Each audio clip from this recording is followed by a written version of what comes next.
ప్రియ సంగమా దేవుని బిడ్డలారా, మరోసారి ప్రభు పేరిట మీకు శుభాభివందనాలు. గమనించినట్లయితే ఈ రోజు చదవబడిన లేఖన భాగంలో మత్తయి సువార్త 21వ అధ్యాయము 8-16 వచనాల్లో కానీ గమనించినట్లయితే 3 అంశాలను మనం జ్ఞాపకం చేసుకున్నాం. మొదటి అంశము, యేసుక్రీస్తు ప్రభు వారు యెరూషలేమునకు ప్రవేశిస్తూ ఉన్నారు. రెండవది, జయప్రవేశము చేయుట ఆయన. మూడవది, ఈయన ఎవరు అని కలవడతది. ఈ రోజు అంశాలు ముందుగానే చెప్పేశాను, గమనించండి.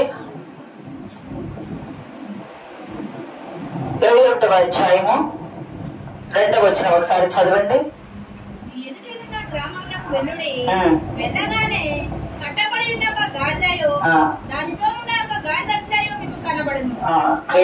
దేవుని బిడ్డలారా, ఇక్కడ గమనించినట్లయితే యెరూషలేమునకు యేసుక్రీస్తు ప్రభు వారు ఎక్కడి నుండి వచ్చారంటే గలిలయ నుండి వచ్చారు, సమరయాకు వచ్చారు, సమరయా నుండి యోదయాకు వచ్చారు, యోదయా నుండి యెరూషలేమునకు వెళ్ళాలి అని అనుకుంటే ఎరుకో దాటుకుంటే యెరూషలేమునకు రావాలి, ఎరుకో దాటుకుంటే యెరూషలేమునకు రావాలి. యెరూషలేమునకు యేసుక్రీస్తు ప్రభు వారు వచ్చేటప్పుడు యెరూషలేమునకు ప్రవేశించాలంటే ఒలీవ కొండ మీదుగా నుండి ఒలీవ కొండ మీద నుండి రావాలి. ఒలీవ కొండ దగ్గరికి ఆయన వచ్చినప్పుడు బెత్పగే, బేతనియా అనే 2 గ్రామాలు నేను ఇంతకు ముందే చెప్పాము.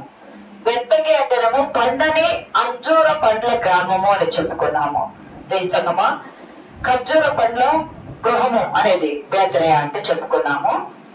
అక్కడికి వచ్చినప్పుడు యేసుక్రీస్తు ప్రభు వారు తన శిష్యుల్లో 2 చూచి అంటారు, మీరు ఎదుటిన్న గ్రామానికి వెళ్ళండి, బెత్పగేకి వెళ్ళండి, అక్కడ కట్టబడి ఉన్న గాడిద పిల్లయు మీకు కనిపిస్తాయి. మీరు ఆ గ్రామాలకు వెళ్ళండి, కట్టబడి ఉన్న గాడిద పిల్లయు మీకు కనిపిస్తాయి, వాటిని విప్పి తోలుకొని రండి. ఎవరైనా ఎందుకు విప్పుతున్నారు వీటిని, ఇవి కట్టబడి ఉన్నాయి కదా, ఎందుకు విప్పుతున్నారని వాటి యజమానులు కానీ ఎవరైనా అడిగితే మీరేం చెప్పాలంటే ఇవి ప్రభువునకు కావలసి ఉన్నవి అని చెప్పి పంపించారు. అక్కడికి వెళ్లి శిష్యులు వెళ్లి వాడు అడిగితే ఇంకా లూకా సువార్తలు అక్కడ చూడవసరం లేదు కానీ అక్కడ గమనిస్తే వాళ్ళు అడుగుతారు, వాటి యజమానులు వీటిని ఎందుకు విప్పుచున్నారు మీరు? ఎందుకంటే ధ్యానంలో కూడా చెప్పారు, కట్లు విప్పబడే అంశంలో చెప్పారు మీకు ఈ ధ్యానం. ఎందుకు విప్పుచున్నారంటే ఇవి ప్రభువులకు కావలసి ఉన్నాయి అనగానే వాళ్ళు ఇచ్చేశారు వాళ్ళు. గమనించండి, దాని మీద ఆ గాడిద పిల్ల మీద ఎప్పుడు ఎవరు కూర్చుండలేదు, దాని చేత ఏ పని కూడా చేపించలేదు. ఎప్పుడు ఎవరు కూర్చుండాల దాని మీద, దాని చేత ఏ పని కూడా చేపించలేదు. అది కట్టబడి ఉంది కానీ అది విప్పబడాల. మనం జ్ఞాపకం పెట్టుకోవాలంటే అది కట్టబడి ఉంది అంటే బంధకాలలో ఉన్నది. బంధకములలో ఉన్న దాన్ని విడిపించే సమర్థుడు మన ప్రభువైన యేసుక్రీస్తు వారు. దేవుని నామానికి మహిమ కలుగును గాక. ప్రియ సంగమా దేవుని బిడ్డలారా, ఈ కట్టబడి బంధింపబడి ఉన్న ఈ గాడిద పిల్లను ఆయన యెరూషలేమునకు వచ్చి అక్కడ బెత్పగే దగ్గరికి రాగానే ఆ గాడిద పిల్లను తీసుకుని వచ్చారు. ప్రజలు ఏం చేశారు? బట్టలు పరిచారు, వాటి మీద కూర్చోబెట్టారు ప్రభువుని. యెరూషలేమునకు వస్తూ ఉన్నారు ప్రభువు. జకర్యా గ్రంథం 9:9 చదవండి ఒకసారి. సియోను నివాసులారా బహుగా సంతోషించుడి, యెరూషలేము నివాసులారా ఉల్లాసంగా ఉండుడి. నీ రాజు నీతిపరుడును రక్షణ గలవాడును దీనుడునై గాడిద పిల్లను ఎక్కి నీ ఎద్దకు వచ్చుచున్నాడు. చాలు ప్రియ సంగమా, పాత నిబంధన జకర్యా గ్రంథంలో ఉన్న ప్రవచన నెరవేర్పు జరగాలంటే సియోను నివాసులారా ఉల్లసించుడి, నీ రాజు నీతిపరుడును గార్ధప వాహనుడై నీ యొద్దకు వచ్చుచున్నాడు, మీరు ఉల్లసించుడి, సంతోషించుడని జకర్యా ద్వారా ప్రవచన నెరవేర్పు జరగాల. అంతేకాదు, యూదుల విశ్రాంతి దినం అయిపోయింది. ఎప్పుడైపోతుంది యూదుల విశ్రాంతి దినం? ఎప్పుడు ప్రారంభమైందయ్యా అంటే శుక్రవారం సాయంకాలం నుండి ప్రారంభమయ్యి శనివారం సాయంకాలం కల్లా యూదుల విశ్రాంతి దినం అయిపోతుంది. శనివారం సాయంకాలం నుండి ఆదివారము వాళ్ళకు ప్రారంభమవుతుంది. ఆదివారం యేసుక్రీస్తు ప్రభు వారు యెరూషలేము జయప్రవేశం చేస్తూ ఉన్నారు. అంటే 4 దినముల ముందుగానే సోమవారం, మంగళవారం, బుధవారం, గురువారం సాయంకాల సమయంలో ఆయన పస్కా గొర్రె పిల్ల విందు చేసుకున్నారు. గుర్తుంది కదా మీకు? ప్రభు వల్ల ఇచ్చారు, గుర్తుంది కదా పస్కా విందు. పాత నిబంధనలో ఇవన్నీ మనం ఇంటి ముందు చెప్పా చూడవసరం లేదు కానీ పాత నిబంధనలో ప్రభు వారు మీరు మొదటి నెలలో పస్కా విందు చేసేటప్పుడు 4 దినముల ముందు పిల్లల మందలో నుండి ఒక గొర్రె పిల్లను తీసుకొని సిద్ధపాటు చేసి పెట్టండి. 4 దినముల ముందుగా సిద్ధపాటు చేసి పెట్టండి. ఇక్కడ గొర్రె పిల్లను 4 దినముల ముందుగా సిద్ధపాటు చేస్తున్నారు. ఆదివారం రోజు అంటే 4 దినాలు అయ్యేటప్పుడు యేసుక్రీస్తు ప్రభువారు ఏమవుతున్నారు? బలి కాబోతున్నారు. అంటే లేఖనాలు ప్రకారమే కార్యాలు జరుగుతున్నాయి కానీ ఆషామాషిగా జరిగే కార్యాలు ఇవి కాదు. పాత నిబంధన లేఖనాల నెరవేర్పు ఇక్కడ జరుగుతున్నది. ఇక్కడ గమనిస్తే ఎక్కడికి వచ్చారంటే బేతనియా నుండి ఇక్కడ యెరూషలేమునకు వెళ్ళాలనుకున్నప్పుడు ప్రభు వారు ఎంత దూరం ఉందయ్యా ఈ బేతనియా అంటే యెరూషలేమునకు 1 మైలున్నర 1.5 మైలు దూరంలో మాత్రమే ఉంది. ఆ దారంతా ఎట్లా ఉంది? ఆ దారంతా జనముతో నిండిపోయింది.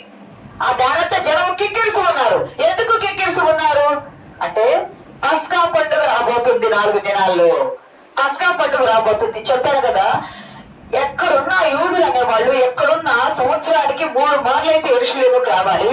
3 మార్లు రాలేని వాళ్ళు కనీసం ఒక్కసారైనా వస్తారా? ఆ ఒక్కసారి వచ్చేది పస్కా పండుగ సమయము. ఆ ఒక్కసారి వచ్చేది పస్కా పండుగ సమయం. పస్కా పండుగలో వచ్చి శుద్ధీకరణాచారం, పాప పరిహారం ఇవన్నీ చేసుకుని బలులు అర్పిస్తారు. కాబట్టి జనము వచ్చారు. కిక్కిరిసిపోయి జనం ఉన్నారు. ఆ దాంతో జనంతో నిండి ఉంది. ప్రభువారు వచ్చి సిద్ధపాటు చేసినట్టుగా 4 దినముల ముందుగా గొర్రె పిల్లల మందలో నుండి లేదా 4 దినముల ముందుగా బలికి సిద్ధపాటు చేసి గొర్రె పిల్లను సిద్ధపాటు చేసుకోవాలిగా. ఈ రోజు సిద్ధపాటు చేసి గొర్రె పిల్లను ఊరేగిస్తున్నారు. గొర్రె పిల్లను ఊరంతా తిప్పుచూ ఉన్నారు.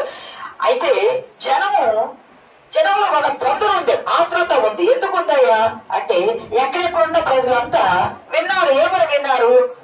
నజరేతులో నుండి ఎవరో ఒక గొప్ప గలిలయ నుండి నజరేతు నుండి ఎవరో ఒక ప్రవక్త వచ్చాడు. ఆయన గుడ్డి వారికి చూపునిస్తున్నారు, గుడ్డి వారికి నడకనిస్తున్నారు, మోగవారు మాట్లాడుతున్నారు, చనిపోయిన వారు లేపబడుతున్నారు. ఆయన ఎవరో ఈయన్ని చూడాలని ఆశ కలిగి ఆ ప్రాంతాలకు వచ్చారు. ప్రభువారు అక్కడ ఎక్కడ ఉంటారు కానీ ఆ ప్రాంతాలకు ఎక్కువగా వచ్చారు జనము. అంతేకాదు, అంతకు ముందే యేసుక్రీస్తు ప్రభువారు లాజరును లేపారు. గుర్తుందా మీకు? అంతకు ముందే యేసుక్రీస్తు ప్రభువారు చనిపోయి 4 దినములైన తర్వాత లాజరును మృతుల్లో నుండి లేపారు. లేపిన లాజరు చూద్దామని ప్రజలు వచ్చారు. లాజరు చనిపోయాడు, తిరిగి లేచాడు, ఎలా ఉంటాడు చూద్దామని ప్రజలు వచ్చారు. లేపిన యేసుక్రీస్తు ప్రభువారిని కూడా చూద్దామని వచ్చారు. ఈయన ఎవరు? ఈయన మెస్సయ్య కాదా? మెస్సయ్య కాకపోతే ఇటువంటి కార్యాలు చేస్తాడా? మొట్టమొదట ఆయన యెరూషలేము జయప్రవేశం చేయాలనుకున్నప్పుడు ప్రజల్లో ఉన్న ఆలోచన ఈయన ఎవరో చూడాలనుకున్నారు. అయితే ఈయన చూడాలి, ఈయన యెరూషలేము జయప్రవేశం చేయాలి అంటే ఈయన ప్రయాణానికి ఒక వాహనం కావాలి.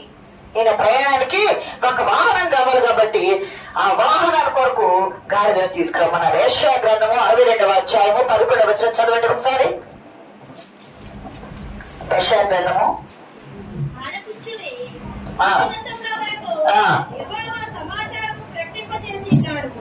ఇదిగో రక్షణ నీ యొద్దకు వచ్చుచున్నది, ఇదిగో ఆయన ఇచ్చు బహుమానము ఆయన యొద్దనే ఉన్నది, ఆయన ఇచ్చు జీతము ఆయన తీసుకొని వచ్చుచున్నాడని సియోను కుమార్తెకు తెలియజేయండి. సియోనుకు చెప్పండి, ఇదిగో రక్షణ మీ యొద్దకు వచ్చింది, అది వచ్చుచూ ఉన్నది, దగ్గరకు వచ్చేసింది.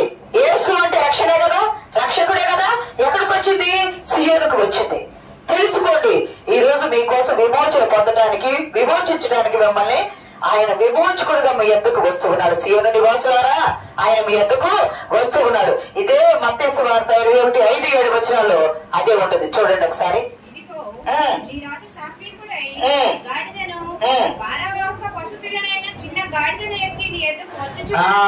ఇదిగో నీ రాజు ఎట్లా వస్తున్నాడు? సాత్వికుడై వస్తున్నాడు. భారవాహక గాడిదను, గాడిద పిల్లను ఎక్కి నీ వద్దకు వస్తూ ఉన్నాడు. యెషయా గ్రంథం 700 సంవత్సరాలకు ముందు చెప్పిన ప్రవచన నెరవేర్పు జరుగుతూ ఉంది కదా. రక్షణ సమీపంగా ఉంది, రక్షణ మీ ఎత్తుకు వచ్చింది. ఆయన వస్తూ ఏం చేస్తున్నాడు? జీతం తీసుకుని వస్తున్నాడు. ఏ జీతం తీసుకుని వస్తున్నాడు అంటే ఆదాము మొదలుకొని సర్వమానవాళి భూమి ఉన్నంత వరకు పాపానికి వచ్చు జీతం తీసుకుని వస్తూ ఉన్నాడు. పాపానికి వచ్చు జీతము మరణము, మరణపు జీతం తీసుకొని వస్తున్నాడు. నీ కోసం, నా కోసం, మనందరి కోసము మరణించడానికి ఆయన మరణపు జీతం తీసుకొని వస్తూ ఉన్నాడు. ప్రియ సంగమా, దేవుని బిడ్డలారా, ఇక్కడ యేసుక్రీస్తు ప్రభువారు వస్తున్నాడు. ఈయన యూదుల రాజు అని అనుకుంటారు. ఈ మాట ఎందుకు ముందు కూడా వచ్చింది గుర్తుందా మీకు? మత్తయి సువార్తలో చూడవలసిన లేదు కదా, మత్తయి సువార్తలో వచ్చి యూదులకు రాజుగా పుట్టిన వాడు ఎక్కడ ఉన్నాడు అని జ్ఞానులు అడిగారు. యూదులకు రాజుగా ఇప్పుడు కూడా ఈయన యూదుల రాజేమో. అక్కడున్న ఈ ప్రజలంతా, ఈ ప్రధాన యాజకులు, పెద్దలు, పరిచయులు వీళ్ళంతా ఎందుకు బాధపడుచు ఉన్నారయ్యా, ఎందుకు ఈ ప్రభువుని చంపాలని అనుకుంటూ ఉన్నారయ్యా అంటే, ఈయన రాజు అని ప్రజలు అరుస్తారేమో. ఎప్పుడైనా యూదా ప్రజలు ఈయన రాజు అని అరిచి వస్త్రములు పరిచారో ఆయన రాజుగా ప్రకటిస్తారు. ప్రజలు ఎక్కడ అరుస్తారో మా రాజరికాలు పోతాయి, మా పదవులు పోతాయి, మా ఆధిక్యతలు పోతాయి, మా అధికారాలు పోతాయి. ప్రజలు మా ఎద్దకు వచ్చి చేతులు పట్టుకొని నిలబడి మమ్మల్ని అడుగుతూ ఉన్నారు, అవన్నీ పోతాయి. ఈయన ఎవరో కొత్త రాజు మెస్సయ్య అని వచ్చాడని, ప్రజల్లో మెస్సయ్య కాకపోతే ఈ అద్భుత కార్యాలు చేస్తారా అని ప్రజల్లో ఉంది ఆలోచన స్థిరపరుస్తాడేమోనని భయపడుతూ ఉన్నారు. ప్రియ సంగమా, దేవుని బిడ్డలారా, ఇక్కడ గమనిస్తే ఏమనుకున్నారంటే, ఈయన యూదుల రాజు అని ప్రజలు వచ్చారనుకో, రోమీలు ఏమంటారు, నువ్వు కైసరికి ఎదురుగా, కైసరు పెట్టిన రాజులకు ఎదురుగా మీరంతా తిరుగుబాటు చేస్తున్నారని రోమీలు వచ్చి ఈ ప్రజలను చంపేస్తారు. రోమీలు వచ్చి ప్రజలను చంపేస్తారు. చంపేస్తే ఎవరో అన్యుడైన కైసరు చేతుల్లో చనిపోయే కంటే మన యోగా జాతి కోసం, మన ఇశ్రాయేలీల కోసము ఒక మనిషి చనిపోవడం ఉపయుక్తం కదా, మంచిది కదా. ప్రధాన యాజకుడైన కైప అనుకున్నాడు, గుర్తుందా యోహాను సువార్తలో? ఎవరైనా ఒక మనిషి ఈ సంవత్సరం ఆయన ప్రధాన యాజకుడు అయినాడు కాబట్టి ఆ సంవత్సరం ఒక మనిషి, ప్రజలందరి కొరకు ఒక మనిషి చనిపోవటం మంచిది అని, మనందరం చనిపోయాకంటే ఒక మనిషిని చంపుదాము అని చెప్పి వాళ్ళు, ప్రియ సంగమా దేవుని బిడ్డలారా, వాళ్ళు అలా తీర్మానం చేసుకున్నారు. అయితే ప్రజలకు భయపడి సమయం కొరకు ఎదురు చూస్తూ ఉన్నారు ఆయన పట్టుకోవడానికి. ఎంతమంది జనం వచ్చారు, ఎంతమందిని పట్టుకుంటే ప్రజలు తిరుగుబాటు చేస్తారు. ప్రజలు తిరుగుబాటు చేసేటట్టు ఉండకూడదు, ప్రజలు వాళ్ళు తిరుగుబాటు చేసేటట్టు ప్రేరేపించాలని చెప్పి వీళ్ళు ఏమనుకున్న ప్రధాన యాజకులు ప్రజలను రెచ్చగొట్టారు. కట్టబడి ఉన్న గాడిదను తెమ్మన్నారు, గాడిదను తీసుకుని వచ్చారు, లేఖనం నెరవేర్పు జరిగింది. ప్రజలు ఏం చేశారు, వారి వస్త్రాలు ఆ గాడిద మీద, దాని పిల్ల మీద మార్చారు. గమనించండి, గాడిదను ఎందుకు తెచ్చాడు అంటే, ముందు చాలా సార్లు చెప్పాను నేను.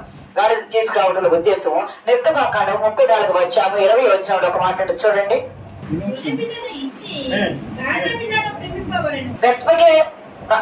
అనుకుంటా ఉన్నారు ప్రజలు, ఈయన రాజు అని ఎక్కడ ప్రకటిస్తారో అని అనుకున్నారు.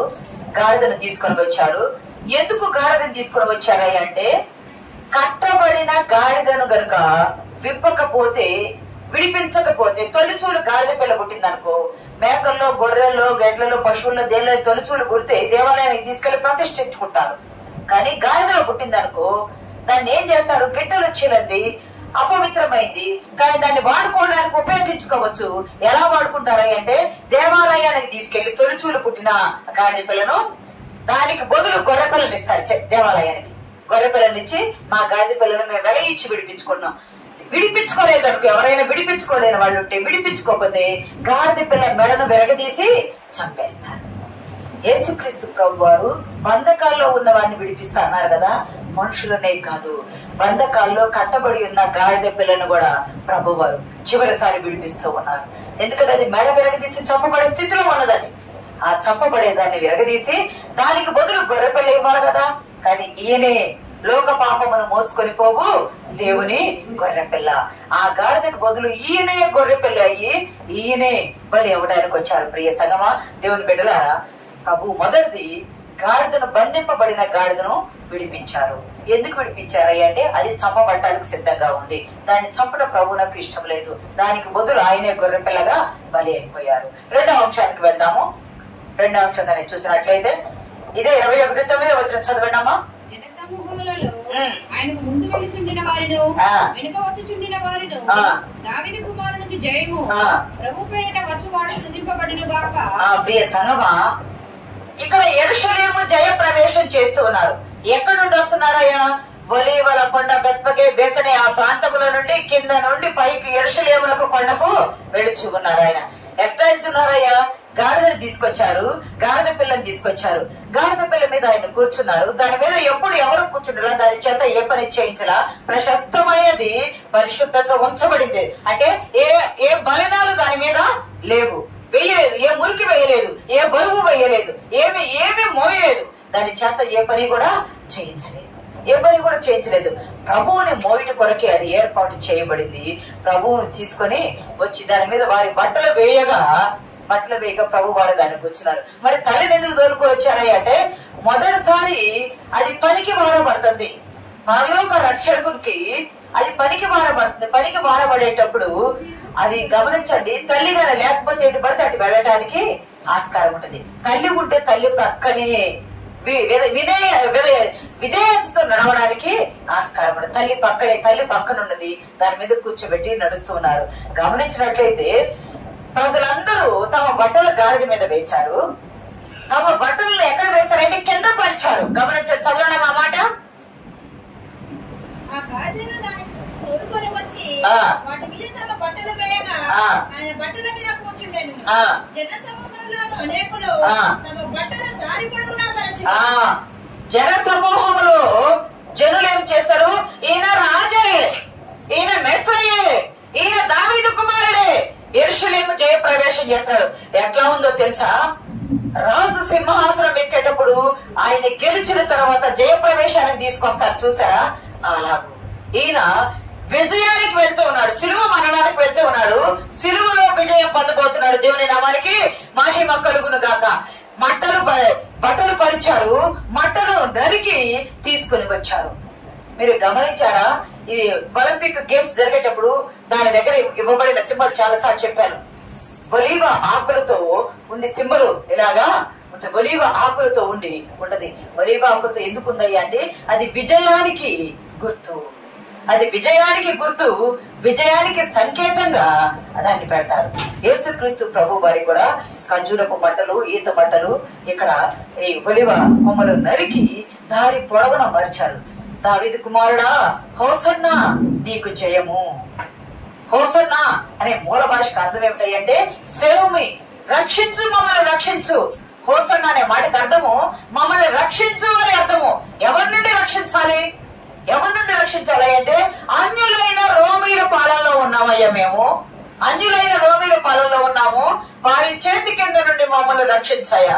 మెస్సయ్యా, దావీదు కుమారుడా మమ్మల్ని రక్షించాయని కేకలు వేస్తూ ఉన్నారు. గమనించండి ఎందుకు వేస్తున్నారంటే 2వ రాజుల గ్రంథము 9వ అధ్యాయము 13వ వచనం ఒకసారి చదవండి.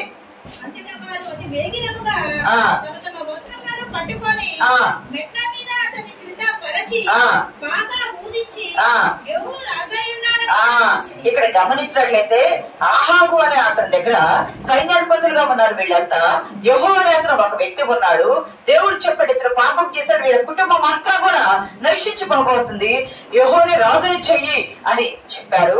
ప్రవక్తకు చెప్పగా ప్రవక్త ఒక శిష్యుడిని పంపిస్తే జనాలందరూ కూర్చోనున్నారు, సైన్యాధిపతులు అందరూ ఆ ముందు భాగాలు చూస్తూ కూర్చోనున్నారు. అతను వచ్చి నీతో మాట్లాడాలి అంటే యెహోవా అని అతను అన్నాడు. ఏం మాట్లాడాలి నువ్వు అంటే లోనికి తీసుకువెళ్లి అతని మీద తైలం పోసేశాడు, నూనె పోసాడు, తల మీద నూనె పోసి నువ్వు రాజు కాబోతున్నావు, దేవుడు చెప్పాడు నువ్వు రాజు కాబోతున్నావు, దేవుడు నిన్ను రాజును చేయమన్నాడు అని చెప్పి ఆహాబు కుటుంబీకులు అందరూ చనిపోతారు అని చెప్పేసి ఆయన పరిగెత్తి వెళ్ళిపోతాడు. ఎందుకంటే ఉంటే ఆ ఇంటి వారు చంపేస్తారు, పరిగెత్తి వెళ్ళిపోతారు. మిగిలిన వాటిలో బయటికి రాగానే ఏమిటి ఆ వెర్రివాడు వచ్చాడు నీకేమో చెప్తున్నాడు అంటే ఏమి లేదు అంటే లేదు నిజం చెప్పు అన్నప్పుడు అతను నువ్వు రాజు అవుతావు అని తైలం పోసి చేశాడని చెప్పగానే వెంటనే వారి వస్త్రాలు ఏం చేశారు, మెట్ల మీద నుండి కింద వచ్చి యెహోవా రాజు అయి ఉన్నారని వారు బాకా తీసుకొని ఊదారు. అలాగంటే ఒక మనిషి రాజు అవుతున్నారంటే బాకా తీసుకొని ఊది వస్త్రాలను పరుస్తారు. ఇక్కడ యేసుక్రీస్తు ప్రభు వారి కూడా రాజు అవుతున్నాడు అనుకుని ప్రజలందరూ ఏం చేశారు, వస్త్రాలను దారి పొడవునా పరిచారు, కొమ్మలు పట్టుకున్నారు, విజయానికి గుర్తుగా కొమ్మలు పట్టుకున్నారు. యెహోవా రాజు అయినాడని కేకలు వేసే రీతిగా యేసుక్రీస్తు ప్రభు వారు కూడా ఇక్కడ చూడండి. మొదటి రాజుల గ్రంథము 1వ అధ్యాయము 1వ అధ్యాయము 33వ వచనము 45వ వచనం చదవండి. అక్కడ రాజు మీరు మీ ఏలిన వాడునైన నా సేవకుడు పిలుచుకొని పోయి నా కుమారుడైన సొలొమోనును నా కంచెల గాడిద మీద ఎక్కించి గిహోనుకు తీసుకొని పోయి యాజకుడైన సాదోకును ప్రవక్తైన నాతానును అక్కడ ఇశ్రాయేలు మీద రాజుగా అతని పట్టాభిషేకం 45వ వచనం చదవండి. చదవండి. సంగమ దేవుని బిడ్డారా, ఇక్కడ గమనించినట్లయితే గాడిద మీద ఎందుకు వచ్చాడయ్య అంటే దావీదు గాడిద మీదే వచ్చాడు.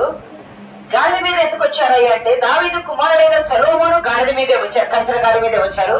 ఎప్పుడు? రాజు అయిన తరువాత. సొలొమోను కూడా దావీదు కుమారుడు సొలొమోను కూడా రాజు తన కంచర గాడిద మీద ఎక్కించి రాజుగా అభిషేకం చేశారు. ఇప్పుడు దావీదు కుమారుడైన యేసుక్రీస్తు ప్రభు, దావీదు కుమారుడు మమ్మల్ని కరుణించమని ఎంతో మంది కేకలు వేస్తారు కదా. ఎందుకు దావీదు కుమారుడు అన్నారు? దావీదు వచ్చి మమ్మల్ని ఏలాడు, ఆయన కుమారుడుగా నువ్వు వస్తున్నావు, నీవు కూడా గాడిద మీద వస్తూ ఉన్నావు.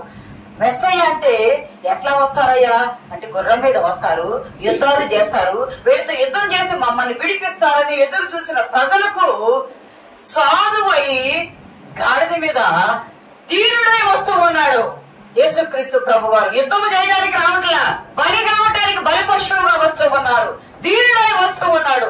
దీనుడై వస్తూ ఉన్న యేసుక్రీస్తు ప్రభు వారిని చూసి హోసన్నా జయము కేకలు వేస్తూ ఉన్నారు. హోసన్నా జయమని కేకలు వేస్తున్నారు. వారి కేకలు ప్రియ సంగమా దేవుని బిడ్డలారా, మమ్మల్ని రక్షించాయా అని వారి కేకలు ఇప్పుడు కేకలు వేశారు కదా.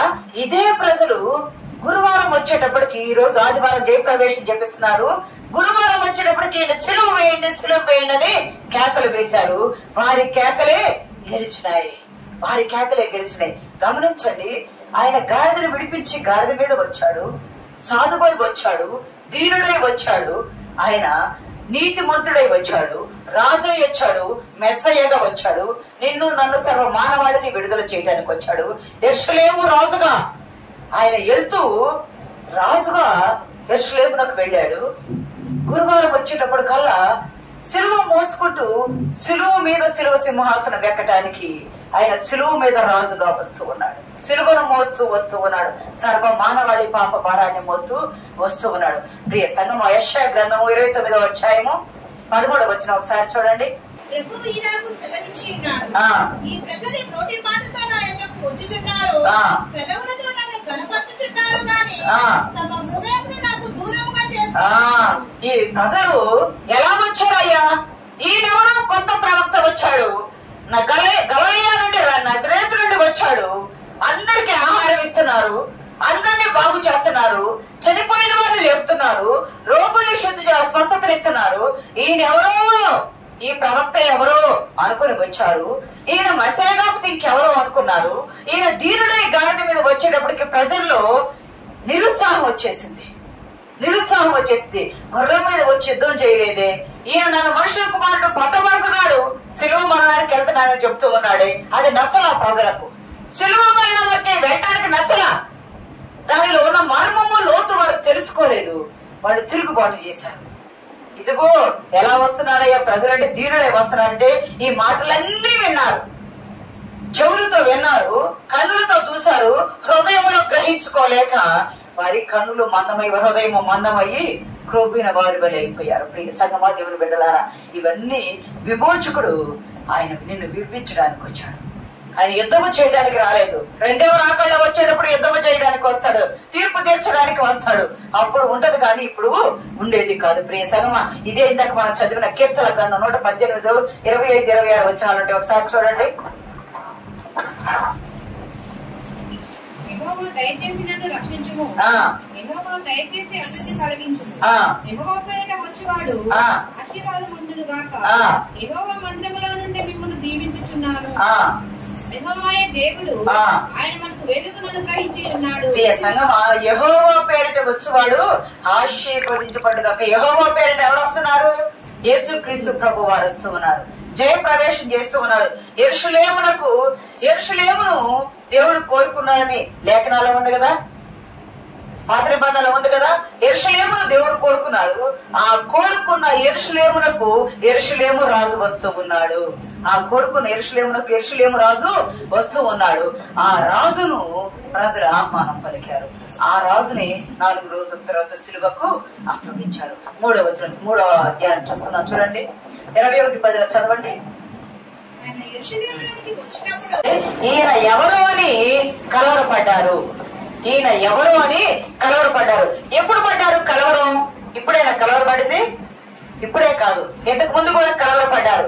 ఎక్కడ పడ్డారు? లూకాసు వార్త 2వ అధ్యాయము 14వ వచనంలో చూడండి. సర్వోన్నతమైన స్థలములలో దేవునికి మహిమయు ఆయనకి ఇష్టమైన మనుషులకు భూమి మీద సమాధానము కలుగుగాక. అవును. అయితే ఈ కలవరము మత్తయి సువార్తలో ఉన్నది. మత్తయి సువార్త 2వ అధ్యాయము 3-4 వచనాల్లో ఉంటుంది. చదవండి. హేరోదు రాజు ఈ సంగతి విన్నప్పుడు అతడును అతనితో కూడా యెరూషలేము వారందరూ కలవరపడేది. ప్రియ సంగమా, ప్రభువు పుట్టినప్పుడు యెరూషలేము ప్రజలు కలవరపడ్డారు. ప్రభువు శిలువ మరణానికి వెళ్ళడానికంటే ముందు పస్కా గొర్రె పిల్ల వలె సిద్ధపాటు కలిగి 4 దినముల ముందుగా సిద్ధపాటు కలిగి ఆయన యెరూషలేము జయప్రవేశం చేస్తూ ఉంటే ఇప్పుడు కూడా ఈయన ఎవరో అని ప్రజలు కలవరపడ్డారు. అంటే వాక్యపు లోతు, వాక్యపు బలము, పరిశుద్ధాత్మ నడిపింపు లేకుండా ఉంటున్నారు తప్పితే ఈయన మెస్సయ్య, ఈయన దావీదు కుమారుడు, సర్వ మానవాళి కొరకు యెషయా గ్రంథం 53వ ప్రవచనం నెరవేర్చిన వదకు 50 గొర్రెపిల్లయు బొచ్చు కత్తిరించి వలయంతుడు గొర్రెపిల్ల మౌనంగా ఉన్నట్టు ఈయన మౌనంగా వస్తున్నాడు. మన సమాధానార్థమైన శిక్ష అతని మీద మోపబడింది కాబట్టి ఆయన మౌనంగా వస్తున్నాడని ఆ లేఖన గ్రంథాన్ని వారు మరచిపోయారు. చదివిన వారైనను విన్నవారైనను గ్రహించకుండా మరచిపోయారు. ఈయన ఎవరో అని కలవరపడుతున్నారు. ఈయన మెస్సయ్య అని ఒక పక్క ఉంది ఆలోచన, కానీ అవునా కాదా తెలుసుకోలేని సందిగ్ధతల వాళ్ళు ఉన్నారు. చూడండి, ప్రభు పుట్టినప్పుడు సర్వోన్నతమైన స్థలములలో దేవునికి మహిమ, హోసన్న జయమని ఇప్పుడు ఇక్కడ అన్నారు కదా. చదవండి, ఆ మాట చదవండి. ఆ మాట అన్నప్పుడు ఏమన్నారు? దావీదు కుమారుడికి జయము, ప్రభు పేరిట వచ్చేవాడు స్తుతింపబడును గాక, సర్వోన్నతమైన స్థలంలో జయము. పుట్టినప్పుడు దూతలు చెప్పారు సర్వోన్నతమైన స్థలములలో దేవునికి మహిమ జయమని. ఇప్పుడు మనుషులు చెప్తూ ఉన్నారు సర్వోన్నతమైన స్థలములలో దేవునికి మహిమ జయమని చెబుతున్నారు. అప్పుడు పరలోకపు దూతలు వచ్చి చెప్పారు. ఇప్పుడేమో ఎక్కడున్న యెరూషలేము ప్రజలు చెబుతున్నారు పరలోకపు దేవుడు ఎక్కడున్నా ఆయనకు మహిమ, ఆయనకు జయము కలుగును గాక, దేవుని నామానికి మహిమ కలుగును గాక జయమంటూ ఉన్నారు. ఈ జయమన్న ప్రజలే, ఈ జయమన్న ప్రజలే ఈయన సిలువ వేయండి కేకలు వేశారు. ప్రియ సంగమా, ఎంత పాపానికి ఒడిగట్టారు వీళ్ళు. అన్నా అనకపోయినా అందుకని ఎప్పుడు చెప్పుడు మాటలు వినకూడదు. నీకు దేవుడు ఏ నడిపింపడుగా ఆ నడిపింపు ఉండాలి కానీ ఎప్పుడైనా చెప్పుడు మాటలు వింటే చెప్పుడు మాటలు ఏమంటే చేటు అవుతుంది, మనుషులకు, జీవితాలకు, కుటుంబాలకు చేటు అవుతుంది. ఇక్కడ ఆ ప్రజలు చేటు తెచ్చుకున్నారు. నీతిమంతుని నిరపరాధ రక్తాన్ని వారు వారి కుటుంబాల మీద వేసుకున్నారు, వారు వారి కుటుంబాల మీద వేసుకున్నారు. ఈ సంగతి విన్నప్పుడు అప్పుడు కలవరం వచ్చింది, ఇప్పుడు కలవరం వచ్చింది. ఎందుకయ్యా కలవరం అంటే, అన్న కయప, పరిసయ్యులు, అక్కడున్న హేరోదు అప్పుడేమో ప్రభు పుట్టాడు, రక్షకుడు పుట్టాడు, యూదులకు రాజు పుట్టాడు అన్నప్పుడు 2.5 సంవత్సరాల మగపిల్లలందరినీ చంపివేయబడి ప్రజలకు కలవరం కలిగింది. ఇప్పుడు ఈయన మెస్సయ్య, యూదులకు రాజు ఈయన, దావీదు కుమారుడు ఈయన అని చెప్పబడుతుంటే ఇప్పుడు కలవరం కలిగి ఆయన సిలువ వేయండి, ఆయన సిలువకు అప్పగించారు. అప్పుడేమో ప్రభు తప్పించబడ్డాడు, సిలువ కార్యానికి రావాలి కాబట్టి తప్పించబడ్డాడు దూత చేత చెప్పబడి. అప్పుడు మిగిలిన పిల్లలు చనిపోయారు. ఇప్పుడేమో ఈయనని కన్ఫర్మ్ చేసుకొని ఈయనను చంపేస్తే మంచిది, మనందరి కొరకు ఒక వ్యక్తి చనిపోవటం మంచిది అని చెప్పి యేసుక్రీస్తు ప్రభువాన్ని సిలువకు అప్పచెప్పుచుకున్నారు. ప్రియ సంగమా, దేవుని బిడ్డలారా, రాజుగా చేస్తారేమో అని భయపడి రాజు చేయకుండా ఉండాలని ఎంతో కోరుకున్నారు వాళ్ళు, ఎవరో ప్రధాన యాజకులు వాళ్ళు. కానీ యేసుక్రీస్తు ప్రభువాన్ని రాజుగాని వాళ్ళు ఎంచుకున్నారు. ఇదే 15వ వచనంలో ఉంటుంది, చదవండి ఒకసారి. 7:16 లూకాసు వార్త 7:16 లూకాసు వార్త 7:16 భయక్రాంతులై మనలో గొప్ప ప్రవక్త బయలుదేరినాడని, దేవుడు తన ప్రజలకు దర్శనం అనుగ్రహించున్నాడని దేవుణ్ణి మయపరిచింది. యోహాను సువార్త 6వ అధ్యాయం 14-15 వచనాల్లో కూడా ఉంటది. ఆయన చూచి నిజంగా ఈ లోకమునకు రాబోవు ప్రవక్త ఈయనే అని చెప్పుకునేది. రాజుగా చేయుటకు వారు వచ్చి, రాజుగా చేయుటకు లోకమునకు రాబోయే మనం ఎదురు చూసే పాత నిబంధన ప్రవక్త ఈయనే అని చెప్పుకున్నారు. కానీ ఆయనను రాజుగా చేయబోతున్నారని గుర్తెరిగి ఆయన ఏం చేశారు, ఎక్కడి నుండి తప్పించుకొని వెళ్లిపోయాడు.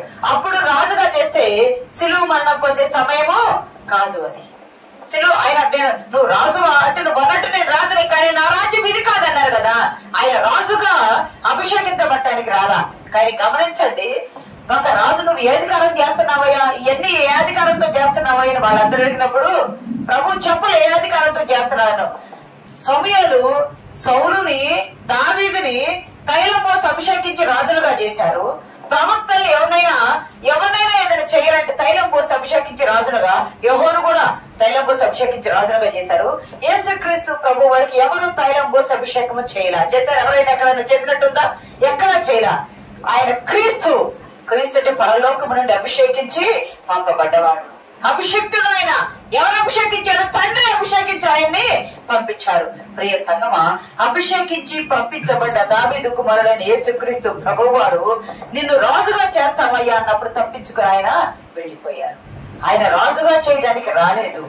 ఆయన దాసుడై దీనుడై బానిసయ్యి సిలువ మరణం పొందడానికి వచ్చారు. వాళ్ళ అభిప్రాయాల్లో వాళ్ళందరూ అనుకున్నారు, కానీ ప్రభు శిలువ మరణం పొందడానికి వచ్చారు.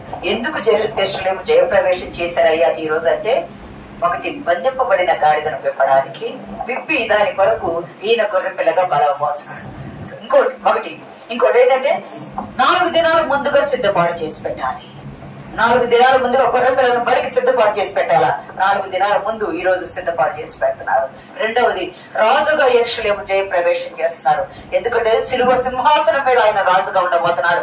ఆయన తప్ప సర్వ మానవాళి ఎవరు కూడా సిలువ మీద మానించి మనమును తిరిగి లేచిన వారు లేరు, రారు. కాబట్టి ఆయనే సర్వలోక చక్రవర్తి. కాబట్టి ఆయన శిలువ సింహాసనం మీద కూర్చోబోతున్నారు, మరణించబోతున్నారు, తిరిగి లెగవబోతున్నారు. కాబట్టి ఆయన యెరూషలేములకు జయ ప్రవేశం చేశారు. ఎందుకంటే యెరూషలేము దేవుడు కోరుకున్నారు.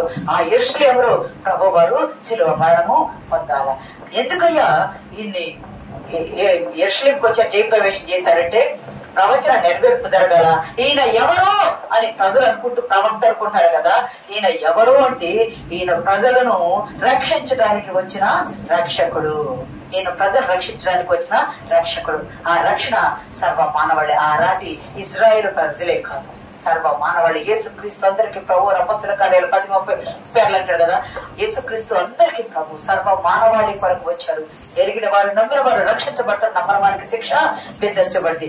ఎవరు ఆహ్వానించినా, ఎవరు తిరస్కరించినా రాజధాని నగరానికి ఆయన ఊరేగించు వెళ్ళొచ్చాడు. రారాజుగా మళ్ళీ జెరూసలేము నుండి ఆయన శిలువ మరణం పొందడానికి శిలువను మోసుకుంటూ ఆ రాజవీధుల్లో ఆయన తిరిగాడు. ఎక్కడైతే ఊరేగుతూ వెళ్ళాడో అదే రాజవీధుల్లో ఆయన మళ్ళీ ఊరేగుతూ శిలువ మరణం పొందడానికి వచ్చాడు. ప్రియ సంగమా, దేవుని బిడ్డలారా, ఆ రోజు వాళ్ళని విడుదల కలుగు చేయడానికి కాదు. ఈ రోజు నీ కుటుంబంలో నువ్వు ఏ సమస్యతో బంధించబడి ఉన్నావు? అప్పు సమస్య, అనారోగ్య సమస్య, నీ బిడ్డలు చూడలేదా? నిన్ను విడిచిపెట్టారా?